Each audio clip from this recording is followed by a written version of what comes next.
आ गया भोजपुरी के सुपरस्टार प्रमोद प्रेमी यादव जी का एक और वायरल सॉन्ग का बोल है नायिका भतार, जो कि प्रमोद प्रेमी एंटरटेनमेंट से तुरंत ही रिलीज हुआ है।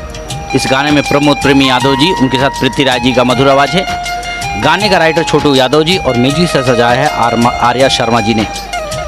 प्रमोद प्रेमी यादव जी के जितने भी फैंस हैं, प्रमोद प्रेमी एंटरटेनमेंट पर जाए, गाने को ढेर सारा दुलार प्यार दीजिए। इस गाने में भोजपुरी की एक्ट्रेस एंगल राधा नज़र आ रही है। बहुत ही प्यारा डांस किए हैं, उनका डांस बहुत ही प्यारा है। प्रमोद प्रेमी यादव जी के जितने भी फैंस हैं, इस गाने को ढेर सारा दुलार प्यार दीजिए। गाना बिल्कुल देसी मिजाज का है, सुनने योग्य है, मनमोहक सॉन्ग है। साथ ही अगर आप हमारे चैनल पर नए हैं तो चैनल को सब्सक्राइब कीजिए, शेयर कीजिए, ढेर सारा दुलार प्यार हमें भी दीजिए। मिलते हैं नए अपडेट में, तब तक के लिए बाय, लव यू।